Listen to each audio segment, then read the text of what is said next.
Hi, it's me again. आज मैं दोबारा आपके लिए क्लास लेके आया हूं जिसमें मैं आपको ये 4 शब्द पढ़ाने जा रहा हूं, which is as, since, so and because.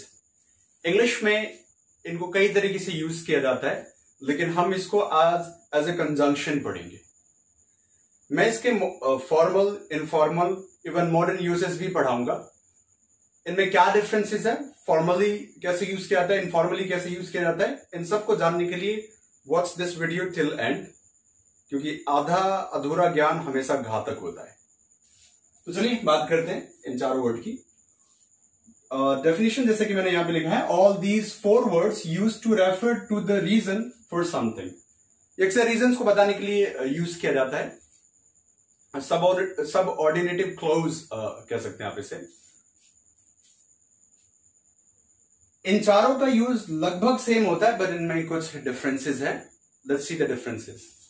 सबसे पहले हम बात करेंगे एज एंड सिंस की।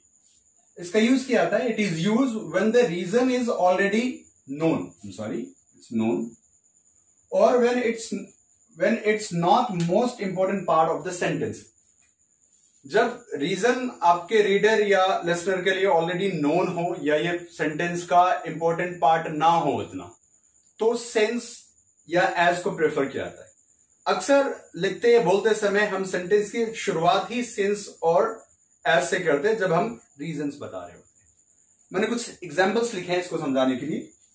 पहला है, as it's raining, I am sorry, it's just ready to break, as it's raining again we have to stay at home. जैसा कि तुम देख ही रहो कि बारिश हो रही है, तो भाई हमें घर पे रुकना पड़ेगा। मान लो आप कहीं जाने की प्लानिंग कर रहे थे और बारिश हो जाती है। आप भी जानते हैं इस बात को और आपका लिसनर भी जानता है इस बात को। तो जैसा तुम देख ही रहो कि बारिश हो रही है, भाई घर पे रुकना पड़ेगा, नहीं जा सकते हम वहां। दूसरा सेंटेंस है, since you are my neighbour I will give you discount. अब तुम हमारे नेबर ठहरे भाई, तो कुछ तो डिस्काउंट देना पड़ेगा, और कुछ तो डिस्काउंट तुम्हें देंगे ही हम। तो सिंस और एज, इनका यूज जब हम एज ए कंजंक्शन करते हैं रीजंस को बताने के लिए किया जाता है। कई सारे एग्जांपल्स बनाए जा सकते हैं। Since you are the brother of my friend I am letting you go. तुम मेरे भाई के दोस्त हो, इसलिए मैं तुम्हें जाने दे रहा हूं, वरना तो तुम सोच नहीं सकते थे कि मैं क्या करता तुम्हारे साथ। हम कई बार इस प्रकार की बात करते हैं, तो उसको भी पता है और आपको भी पता है। उसको पता है कि आप उसके भाई के दोस्त हैं, और आपको पता है कि वो आपके दोस्त का भाई है। वेल, ऐसा नहीं है कि सेंस और एज को सेंटेंस के बीच में यूज नहीं किया जा सकता है। ऑफ कोर्स किया जा सकता है। प्रेफरेंस हमेशा स्टार्टिंग में जाती है इसकी। तो मैंने एक एग्जाम्पल लिखा है, I will get up late tomorrow as it's Sunday, या I will get up late as और since it's Sunday tomorrow.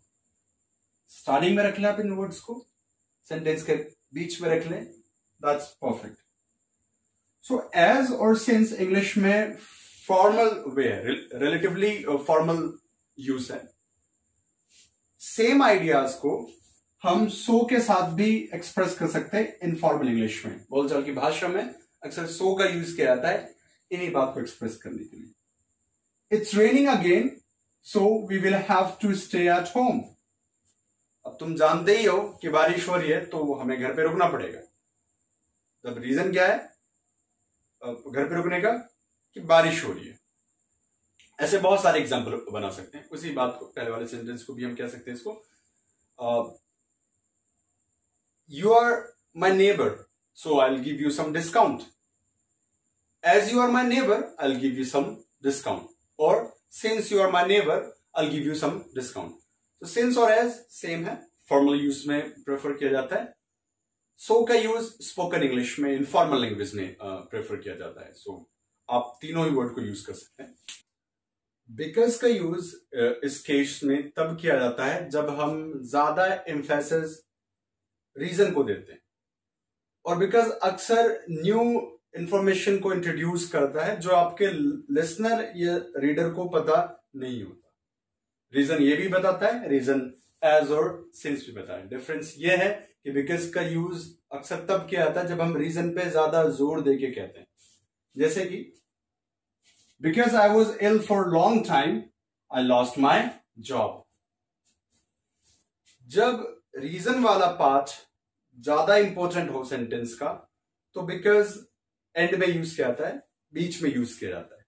Like this, why are you laughing? Because you look funny. Why are you not coming? Because I am not well. ऐसे और भी बहुत सारे sentences बनाए जा सकते हैं. तो ये चारों ही वर्ड रीजंस को बताने के लिए यूज करते हैं हम. एज और सिंस फॉर्मल यूज है, उसी आइडिया को एक्सप्रेस करने के लिए आप सो का यूज कर सकते हैं. सेम एज आप बिकॉज का भी यूज कर सकते हैं. इन चारों में क्या डिफरेंस है वो मैंने पूरी वीडियो में एक्सप्लेन कर दिया. If you like my video, please like and subscribe and do share it with your friends. That will motivate me to make more videos. I'm not demanding anything from you. I just want you to watch it. Thank you so much.